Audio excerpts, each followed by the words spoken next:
hiatus over... Hi there, I'm Danny Brown, and you're listening to Pod Chat, the show that features the leaders of the podcasting space sharing their insights on the future of the medium.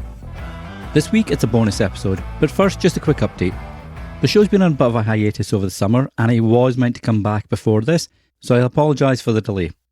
Life got in the way a little bit, so what was meant to be a short break over the summer turned into an extended one. So again, apologies for that, but the show will be back soon with the usual interviews. This week, however, I want to talk about why indie podcasters should use direct sponsorship and membership or tips.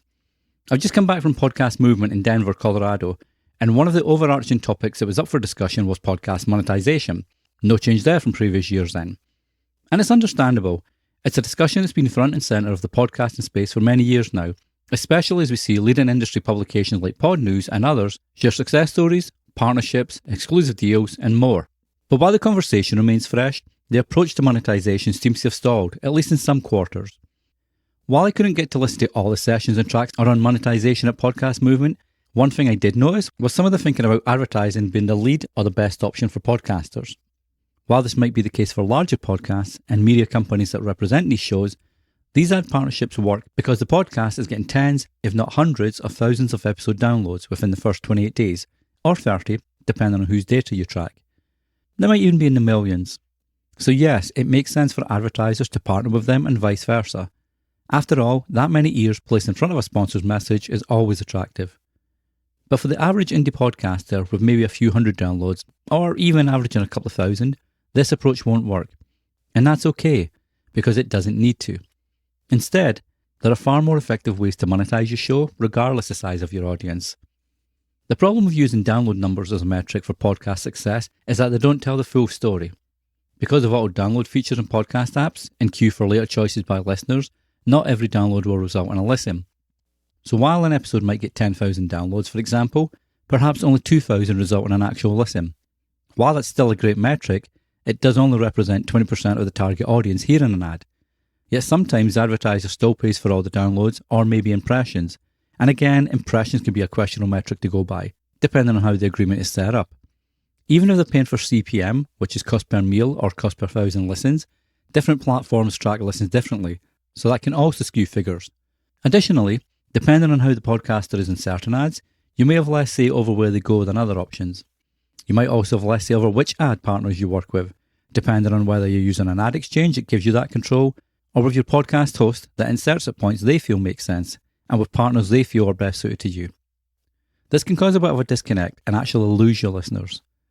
So, instead of taking this ad-based approach, think of what makes sense not only for you, but your audience and the sponsors or partners you're thinking of working with. Even if you have a smaller audience, if the relevance and context is high, the more likely an action will be taken, whether that's your listeners redeeming a discount promo code, getting an extended free trial, or access to an exclusive online course event that your sponsor partner is running. I was speaking with a podcaster about this at Podcast Movement, and wanted to know how to attract and work with sponsors when the show wasn't attracting thousands and thousands of downloads. So we went through some of the following. We chatted about his niche, his downloads, and how many unique listeners he had compared to these downloads. We saw by his analytics that he had a pretty engaged and loyal listenership. And we chatted about the types of sponsor he'd want to present to his audience and vice versa. From there, we saw an opportunity for him to work with a local comic book store in Culver City, Los Angeles, because it turns out he had a pretty nice listenership there after attending a Comic-Con style event. Even though he wasn't local to Culver City, he could let the comic book store know that he has X amount of regular listeners every single week, and if the store was willing to sponsor the show, then the podcaster essentially has over 50 listeners who he could promote that store to in Culver City. If you're a small business, and you're told that you could potentially get 50 plus warm leads customers each week, that's a pretty win-win opportunity right there. That's just one example of where direct sponsorship with a relevant audience and sponsor or partner can work, even with so-called lower numbers. What's even cooler about this example is that the podcaster isn't even local, but the audience is.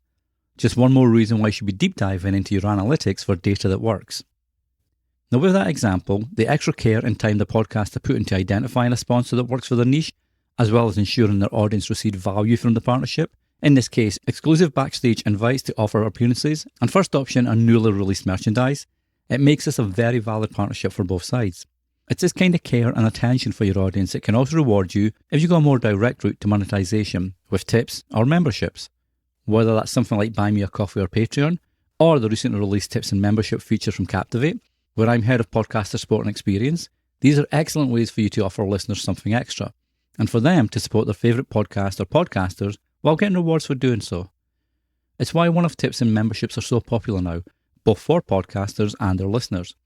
As a listener, I know I'd rather throw a few bucks away of a podcaster whose content has improved my life in some way, as opposed to one where monetization is led by how much they can make instead of how much value they can offer their listeners.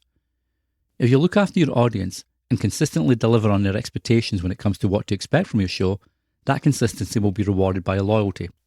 They'll remain an active listener or follower and be more open to supporting you if and when you're ready to offer something for a premium option, whether that's a one-off tip or recurring monthly membership. Just make sure to keep things simple and realistic. If it's a one-off tip, don't overcomplicate with multiple amount options. Instead, either make a couple of default options or let the listener choose their own. If it's a membership option, make every tier different from each other, so each one shows a visible change from the previous one. Make the benefits of each clear and obvious. Offer a free trial.